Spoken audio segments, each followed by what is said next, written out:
Hi, it's Michelle from Movement Lesson, and we're starting to do a sports series. So I'm working with Felipe Perez. He's a retired pitcher, but still, he plays. Now, one of the things I want to go over here more so is when you're dealing with someone like he came to me still holding an imaginary ball in his hand. You've been playing the sport since you were a very young age, and you've had a lot of coaches, but at one point in your life you're going to have a growth sport, because if you're playing professional ball, you are, I'm sorry to say, at the 6-foot category. So what you want to look at, and when you're working with someone, it's not a muscle-based movement. You really want to take the time out at some point, especially because there's been injuries, and especially if you're nursing an injury. If you've got a bad shoulder even, it's going to affect, as you know, your stance, your power. And so you might want to consider that you're going to do something like this. What this is on our Astro Therapy is sports rehab at its best, but we've got you wired up so you can feel that opposing force, so you can bring the weight transfer. The more significant that you have of weight transfer for your athletic abilities, the more power you're going to have. If you can't weight transfer, you're using dead power, right? When you can weight transfer, you're using active power. So right now we're doing a rehabilitation on active power. We're going to be breaking down the pitch, and as you can see, what I'm doing here is just starting to separate the leg. I have a little bit of tension through the thigh, but what you can't see is he's completely harnessed up on the top part, so he can start bringing that leg and that change. So there's a difference the way that someone at this level is going to pitch versus, let's say, you're going to throw a ball for a steal, as an example.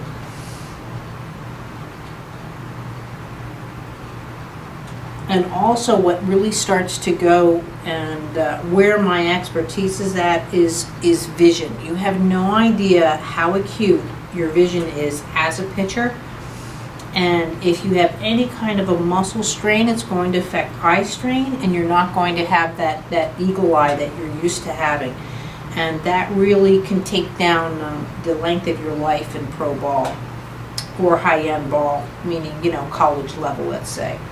You don't notice those skills when you're still in high school unless you're exceptional.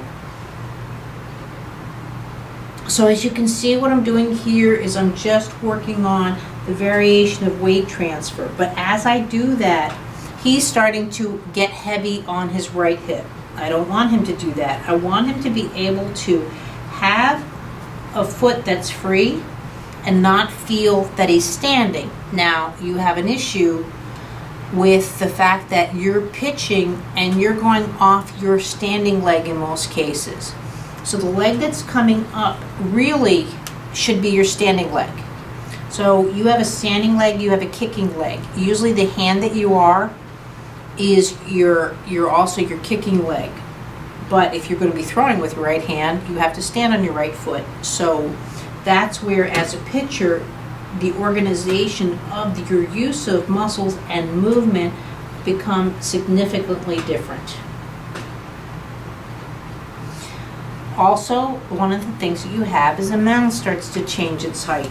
And what I was really curious about, I don't understand how you guys warm up on a flat field when you're going to be throwing on a decline. And the one thing you have to realize with the mathematics of a decline, whether you think you're deaccelerating or accelerating, it's still the same mathematical as a positive force. So bringing the foot coming down is just as important.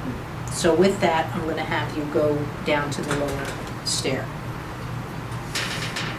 So now, most people, you and I, we would take a walk down the stairs.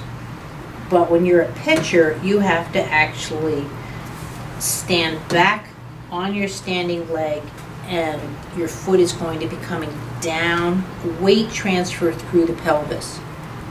Again, if you've just injured your elbow, your wrist, your shoulder, that mechanism of weight transfer is going to get injured or unorganized. And you have to make sure that that is there at all times. So I can see where he's got a little bit of a shake over the knee if I just come forward a little bit. So if he's worried about his posturing at all, then he's going to start overprotecting, overcompensating, whatever your language is, so the knee isn't weak. You can't put muscle into a knee. You have to put movement into your knee. So if you don't know where the movement's catching you, that's where you're going to have the change. And you're going to age too quickly. So what's nice again too, now I'm using the band system in the cage where I can lightly lift him and start twisting that knee out. So in a sense, I'm bringing him back home. This is a really important move. You guys have to know how to go backwards on a pitch. If he, let's say, goes to throw, right, timeout, something like that, or there's a switch up, all of those kind of things that happen during fast play, you've got to be able to bring just that small step home. You have the mound, which is off, and you need to really make sure at all times you're there to come back and slide back into the position versus bringing that leg up.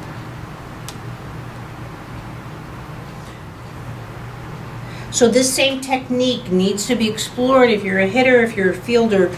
So you need to be able, especially when you're going to fake out, you're changing your batting stance, all those kind of things. You shuffle up, you do all this fine footwork, but you just don't realize how a lot of the moves are, no offense, what you've been doing since the first grade.